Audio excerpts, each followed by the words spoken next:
देश दुनिया की हर वड्डी खबर के लिए हुणे डाउनलोड करो number 1 news app Dainik Savera times. Ashwani ਜੀ ਭੁੱਖ ਹੜਤਾਲ ਢਿੱਡ ਦੇਖਿਆ ਜੈਕਟ ਆ ਜਿਹੜੀ ਉਹ ਬਟਨ ਟੁੱਟਣ ਵਾਲੇ ਹੋਏ ਪਏ ਹੁੰਦੇ ਆ ਭੁੱਖ ਸਹਾਰ ਲੈਣਗੇ। ਗੱਲ ਇਹ ਆ ਨਾ ਕਰਨ ਕੀ ਪੰਜਾਬ 'ਚ ਤਾਂ ਕੋਈ ਵੜਨ ਨਹੀਂ ਦਿੰਦਾ, ਮੁੱਦਾ ਕੋਈ ਹੈ ਨਹੀਂ ਤੇ ਇਸ ਕਰਕੇ ਇਹਨਾਂ ਨੇ ਕਿਹਾ ਰਵਨੀਤ ਬਿੱਟੂ ਨੂੰ ਮੁੱਦਾ ਬਣਾ ਕੇ ਚਲੋ 4 ਦਿਨ ਮੀਡੀਆ 'ਚ ਆ ਜਾਾਂਗੇ, 4 ਦਿਨ ਪੁਤਲੇ ਸਾੜ ਲਾਂਗੇ, ਭੁੱਖ ਹੜਤਾਲ ਤੇ ਬਹਿ ਜਾਾਂਗੇ। ਮੇਰੀ ਬੇਨਤੀ ਆ ਵੀ ਸਾਰੇ ਐਸਐਸਪੀ ਇਹਨਾਂ ਦੇ ਕਈਆਂ ਤੇ ਮੇਰੇ ਤੇ ਪਰਚੇ ਦਰਜ ਕਰੋ। ਜਿੱਦਣ ਅੱਗ ਲਾਉਣਗੇ ਉਹ ਕਈ ਵਾਰ ਭਾਈ ਬਚ ਕੇ ਤੇਲ ਤੂਲ ਜ਼ਿਆਦਾ ਡੋਲ ਲੈਂਦੇ, ਉਹ ਬੰਦਿਆਂ ਨੂੰ ਵੀ ਪੈ ਜਾਂਦੀ ਆ। ਕਿਤੇ ਪੁਤਲੇ ਚੋਂ ਬਿੱਟੂ ਦੇ ਚੋਂ ਭਾਂਬੜ ਮੱਚ ਜੇ ਕੋਈ, ਜਿਵੇਂ ਡਰ ਲੱਗਦਾ, ਬਚ ਕੇ ਹੱਥ ਲਾਇਓ, ਅੱਗ ਉੱਗ ਕਿਤੇ ਤੁਹਾਨੂੰ ਹੀ ਨਾ ਪੈ ਜੇ। ਬੀਜੇਪੀ ਨੇ ਅੱਜ ਪ੍ਰੈਸ ਕਾਨਫਰੰਸ ਕਰਕੇ ਬਕਾਇਦਾ ਤੌਰ ਤੇ ਐਲਾਨ ਕੀਤਾ ਹੈ ਕਿ ਰਵਨੀਤ ਬਿੱਟੂ ਦੇ ਵਿਰੋਧ ਕੀਤਾ ਜਾਏਗਾ, ਪਰਚੇ ਦਰਜ ਕਰਾਵਾਂਗੇ, ਜਦੋਂ ਨਹੀਂ ਹੁੰਦੇ ਭੁੱਖ ਹੜਤਾਲ ਤੇ ਬੈਠਾਂਗੇ 3 ਤਰੀਕ ਤੋਂ। ਰਵਨੀਤ ਬਿੱਟੂ ਮੇਰੇ ਨਾਲ ਨੇ। ਬਿੱਟੂ ਸਾਹਿਬ, ਫਿਰ ਬੀਜੇਪੀ ਹੁਣ ਪਰਚੇ ਕਰਾ ਕੇ ਕਹਿ ਰਹੀ ਕਿ ਤੁਹਾਡੇ ਦੇ ਪਰਚੇ ਹੋਣਗੇ, ਧਰਨੇ ਲੱਗਣਗੇ ਤੁਹਾਡੇ ਘਰ ਦੇ ਬਾਹਰ। ਪਹਿਲਾਂ ਪੁਤਲਿਆਂ ਤੇ ਆਓ, ਜਿਹੜੇ ਪੁਤਲੇ ਸਾੜਨੇ ਆ। ਬੀਜੇਪੀ ਵਾਲਿਓ ਇੱਕ ਛੱਡ ਦੋ ਪੁਤਲੇ ਸਾੜਿਓ। ਪ੍ਰਮਾਤਮਾ ਜਿਹਦੇ ਵੀ ਪੁਤਲੇ ਸੜਦੇ ਆ ਨਾ, ਉਹਦੀ ਉਮਰ ਆ ਜਿਹੜੀ ਉਹ ਓਨੀ ਲੰਬੀ ਹੋ ਜਾਂਦੀ ਆ। ਜਿੰਨੇ ਪੁਤਲੇ ਸਾੜੋਗੇ ਉਨੇ ਸਾਲ ਪ੍ਰਮਾਤਮਾ ਨੂੰ ਹੋਰ ਵੱਧ ਦੇ ਦਿੰਦਾ। ਹੁਣ ਪੁਤਲੇ ਸਾੜਨ 'ਚ ਕੋਈ ਕਮੀ ਨਾ ਛੱਡ ਦਿਓ। ਵੱਧ ਤੋਂ ਵੱਧ ਵੱਡੇ ਤੋਂ ਵੱਡੇ ਪੁਤਲੇ ਪੁੱਠੇ ਸਿੱਧੇ ਹੋ ਕੇ ਜਿਵੇਂ ਮਰਜ਼ੀ ਸਾੜਿਓ, ਕਿਉਂਕਿ ਤੁਸੀਂ ਪੰਜਾਬੀ ਨੂੰ ਤਾਂ ਇੱਕ ਆਮ ਪੰਜਾਬੀ ਨੂੰ ਫੇਸ ਨਹੀਂ ਕਰ ਸਕਦੇ। ਤੇ ਮੈਂ ਤਾਂ ਹਰਜੀਤ ਗਰੇਵਾਲ ਸਾਹਿਬ ਇੱਕ ਦਿਨ ਆਏ ਸੀ, ਉਦੋਂ ਦੇਖ ਲਓ ਕੀ ਹਾਲ ਹੋਇਆ ਸੀ। ਤੇ ਹੁਣ ਪੁਤਲਿਆਂ ਨਾਲ ਹੀ ਆਪਣੀ ਤਸੱਲੀ ਕਰੋ। ਤੇ ਦੂਜੀ ਗੱਲ ਤੁਸੀਂ ਕਹੀ ਆ, ਕੀ ਕਹਿ ਰਹੇ ਨੇ ਬਈ, ਭੁੱਖ ਹੜਤਾਲ ਤੇ ਬੈਠਣਗੇ 3 ਤਰੀਕ ਤੋਂ, 3 ਜਨਵਰੀ ਤੋਂ, ਜਦੋਂ ਤੱਕ ਤੁਹਾਡੇ ਤੇ ਪੁਲਿਸ ਮੁਕੱਦਮਾ ਦਰਜ ਨਹੀਂ ਕਰਦੀ। ਜੀ ਅਟੈਕ ਕਰਨਾ ਨਹੀਂ ਚਾਹੁੰਦਾ। ਅਸ਼ਵਨੀ ਜੀ ਭੁੱਖ ਹੜਤਾਲ ਢਿੱਡ ਦੇਖਿਆ ਜੈਕਟ ਆ ਜਿਹੜੀ ਉਹ ਬਟਨ ਟੁੱਟਣ ਵਾਲੇ ਹੋਏ ਪਏ ਹੁੰਦੇ ਆ, ਭੁੱਖ ਸਹਾਰ ਲੈਣਗੇ।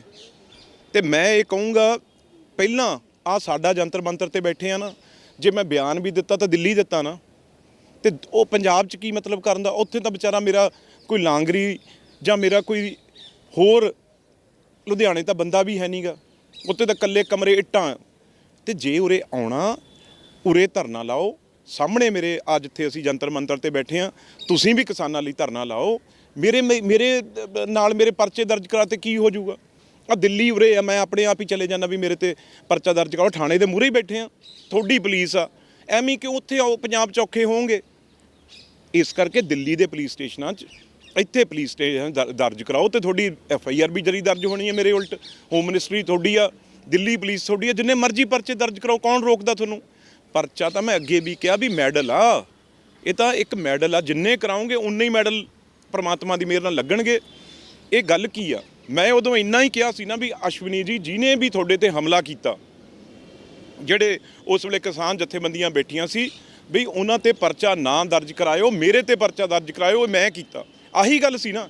ਜੇ ਕਿਤੇ ਉਦੋਂ ਪਰਚੇ ਦਰਜ ਹੋ ਜਾਂਦੇ ਕਿਸੇ ਕਿਸਾਨ ਜਥੇਬੰਦੀਆਂ ਤੇ, ਅੱਜ ਲੱਖਾਂ ਜਿਵੇਂ ਬੰਦਾ ਬੈਠਾ, ਤੇ ਉਦੋਂ ਫਿਰ ਕਿੰਨਾ ਵਾਇਲੈਂਸ ਹੁੰਦੀ। ਮੈਂ ਕੋਈ ਮਾੜੀ ਗੱਲ ਕੀਤੀ ਸੀ? ਚਲੋ ਉਹਨਾਂ ਦੀ, ਜੇ ਉਹਨਾਂ ਨੇ ਲੁਧਿਆਣੇ ਬੈਠਣਾ, ਮੈਂ ਅੱਜ ਹੀ ਆਪਣੇ ਪਾਰਟੀ ਵਾਲਿਆਂ ਨੂੰ ਬੇਨਤੀ ਕਰਦਾ ਵੀ ਵਧੀਆ ਟੈਂਟ ਕੋਠੀ ਦੇ ਬਾਹਰ ਇਹਨਾਂ ਲਈ ਹੀਟਰ ਹੂਟਰ ਲਾ ਕੇ, ਗੱਦੇ ਲਾ ਕੇ ਅਸੀਂ ਤਿਆਰੀ ਕਰਕੇ ਰੱਖਾਂਗੇ ਚਾਹ ਪਾਣੀ ਦਾ। ਪਰ ਇੱਕ ਬੇਨਤੀ ਆ, ਇਹਨਾਂ ਨੇ, ਮੈਂ ਸੁਣਿਆ ਹੈ ਕਿ ਮੀਡੀਆ ਦੇ ਰਾਹੀਂ ਕਹਿ ਰਹੇ ਸੀ ਵੀ ਸਵੇਰ ਤੋਂ ਦੁਪਹਿਰ ਤੱਕ, ਉਦੋਂ ਆਰਾਮ ਸ਼ਾਂਤੀਮਈ ਨਾਲ ਮੈਂ ਸਾਰੇ ਕਿਸਾਨਾਂ ਦੇ ਬੱਚੇ ਰੋਜ਼ ਪ੍ਰਧਾਨ ਮੰਤਰੀ ਨੂੰ ਜਿਹੜੀਆਂ ਅਸੀਂ ਚਿੱਠੀਆਂ ਦੇਣੀਆਂ, ਉਹ ਚਿੱਠੀਆਂ ਇਹਨਾਂ ਨੂੰ ਵੀ ਦਿਆ ਕਰਾਂਗੇ। ਰੋਜ਼ ਬੱਚੇ ਆਇਆ ਕਰਨਗੇ, ਨਾਲ ਗੁਲਾਬ ਦਾ ਫੁੱਲ ਦੇਣਗੇ, ਨਾਲ ਇਹਨਾਂ ਨੂੰ ਪ੍ਰਧਾਨ ਮੰਤਰੀ ਦੇ ਨਾਂ ਤੇ ਲਾਹਨਤਾਂ ਜਿਹੜੀਆਂ ਹੈ, ਜਿੱਥੇ ਜਿੱਥੇ ਧਰਨਿਆਂ ਤੇ ਬਹਿਣਗੇ, ਉਹ ਅਸੀਂ ਉੱਥੇ ਕਿਸਾਨਾਂ ਨੂੰ, ਕਿਸਾਨ ਦੇ ਬੱਚਿਆਂ ਨੂੰ, ਕਿਉਂਕਿ ਕਿਸਾਨਾਂ ਤੋਂ ਤਾਂ ਡਰ ਲੱਗਦਾ ਇਹਨਾਂ ਨੂੰ, ਫਿਰ ਕਿਤੇ ਭੱਜ ਜਾਣ ਉੱਥੋਂ ਛੱਡ ਕੇ, ਫਿਰ ਕਹਿ ਦੇਣ ਵੀ ਕਿਸਾਨ ਭੇਜ ਤੇ ਸਾਡੇ ਤੇ ਹਮਲਾ ਕਰਨ।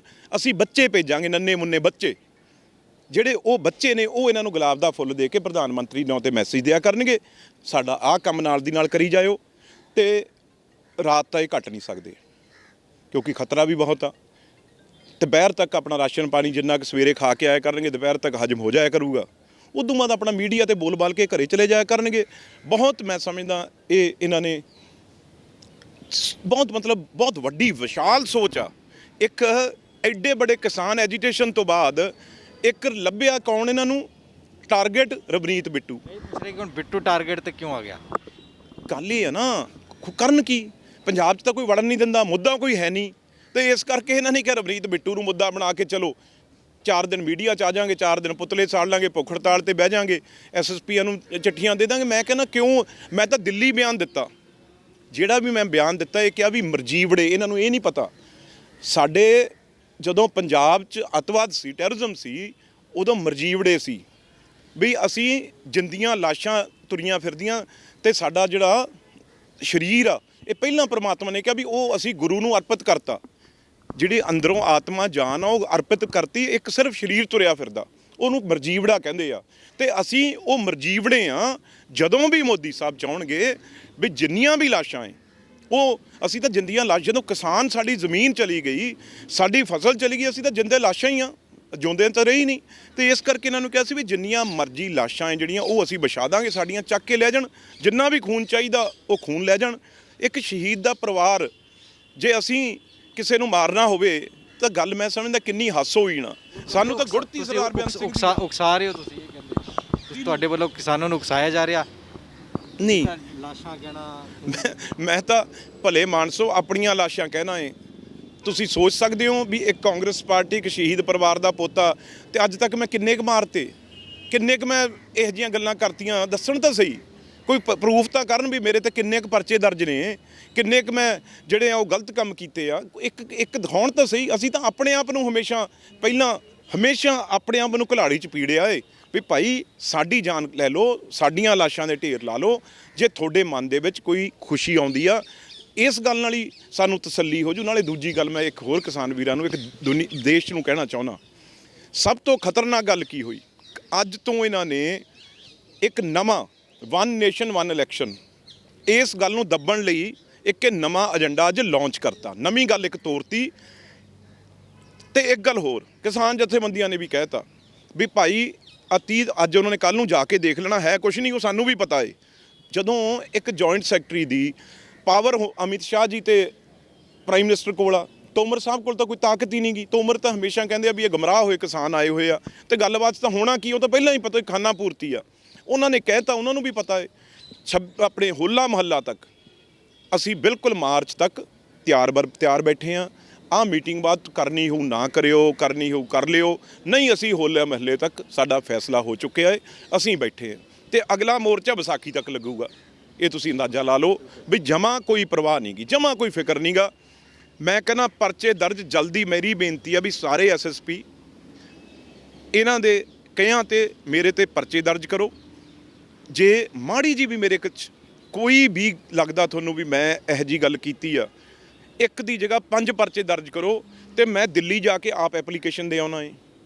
ਇਹਨਾਂ ਨੂੰ ਪੁੱਛ ਲਓ, ਕੱਲ ਨੂੰ ਅਸ਼ਵਨੀ ਜੀ ਨੂੰ ਪੁੱਛ ਲੈਣ, ਜੇ ਉਹਨਾਂ ਦਾ ਢਿੱਡ ਭਰਦਾ ਦਿੱਲੀ ਪੁਲਿਸ 'ਚ ਮੈਂ ਆਪ ਜਾ ਕੇ ਆਪ ਸਰੈਂਡਰ ਹੋ ਜਾਣਾ ਵੀ ਆਹ ਮੈਂ ਤੁਹਾਡੇ ਮੂਹਰੇ ਖੜਾ, ਇੱਥੇ ਕਹਿ ਦੇਣ ਵੀ ਮੈਨੂੰ ਫੜ ਲਓ, ਮੈਨੂੰ ਬਿਠਾ ਲਓ।